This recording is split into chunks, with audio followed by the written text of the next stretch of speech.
4일 강아랑이 전해주는 정치권의 뜨거운 말말말 강아랑의 정치랑입니다. 오늘 첫 번째 주제는 D-입니다.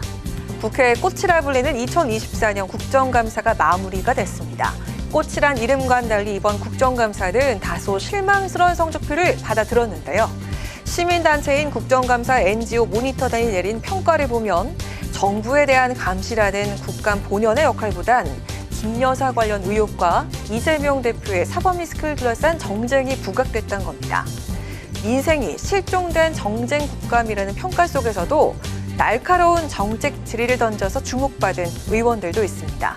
자, 먼저 기재위에선 구자근 의원이 가장 높은 점수를 받았습니다. 합리적 수비수라는 별칭을 얻으면서 정부의 상속세 개편 이유에 대해서 합리적으로 설명했다는 평가를 받았고요.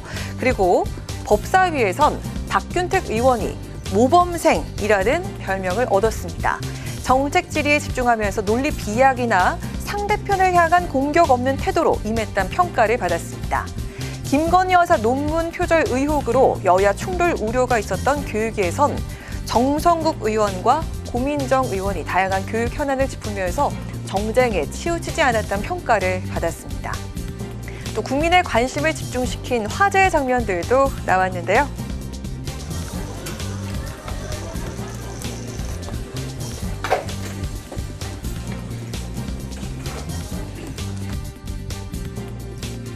그 매니저님이 저의 눈을 맞으시고 따라오는 멤버들한테 못 본 척 무시해라고 하셨어요.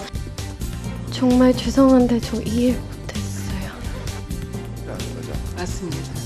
한 포기가 배추 한 포기가 이게 지금 얼마인 것 같아요 이게?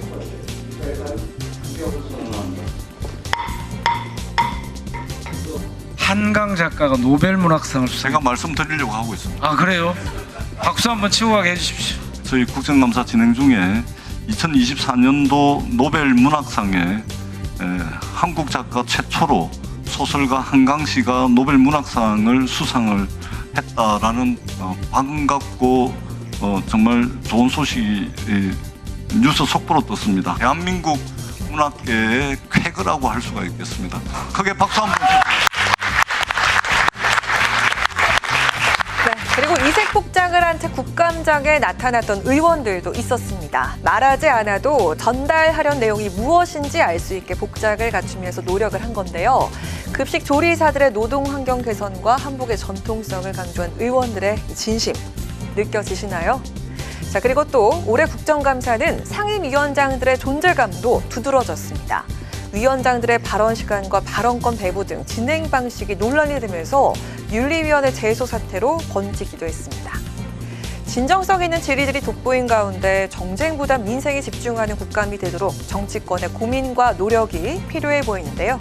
21대 국회 첫 국정감사에서 받아든 성적표를 발판 삼아 내년엔 더 나은 성적표를 받길 기대해 보겠습니다. 이어서 두 번째 주제입니다. 시정연설 대독입니다. 예산 전국에 막이 올랐습니다. 오늘 국회에선 예산안을 설명하는 시정연설이 이뤄졌는데요.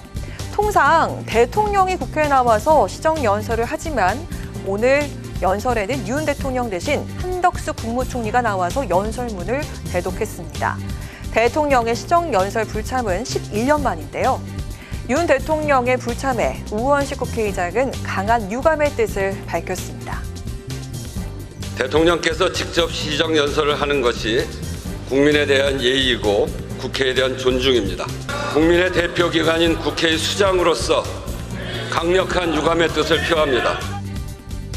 시정연설은 정부가 예산안을 국회에 제출한 뒤 내용을 설명하고 국회 처리 협조를 요청하는 정치 행위를 말합니다. 1988년 노태우 전 대통령이 처음 시작해 현직 대통령이 매년 시정연설에 나서는 관행은 지난 2013년부터 자리 잡아왔습니다. 시정연설의 모습을 드러내지 않은 윤 대통령을 향해서 민주당은 비판의 날을 세웠습니다. 민주화 이후 이처럼 노골적으로 국회와 국민을 무시한 대통령은 없었습니다. 한마디로 오만과 불통, 무책임만 있는 불통령입니다. 여당인 국민의힘 내부에서도 불만의 목소리가 나오는 한편 시정연설 전날 장외 투쟁을 나간 야당을 향한 질타의 목소리도 나왔습니다. 역대로 총리께서 대독하신 적도 많습니다. 시정 연설을 앞두고 이렇게 대통령 탄핵하겠다고 거대 야당이 자기로 나가서 저렇게 주장하는 경우도 없습니다. 대통령께서 시정연설을 불참해 아쉽다고 생각합니다. 역대 대통령들의 시정연설에서도 야당의 냉대와 보이콧은 정도의 차이만 있었을 뿐 반복돼 왔습니다. 윤 대통령의 첫 시정연설도 별반 다르지 않았었죠.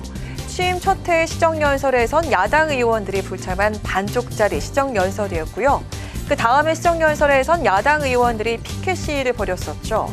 그리고 올해는 윤 대통령이 불참하는 사태에 이르게 됐습니다. 꽉 막혀버린 국회와 정부의 소통, 어디서부터 물꼬를 터야 할까요? 엄중한 눈으로 국민들이 지켜보고 있다는 사실 잊지 말아야겠습니다. 지금까지 강아랑의 정치랑이었습니다.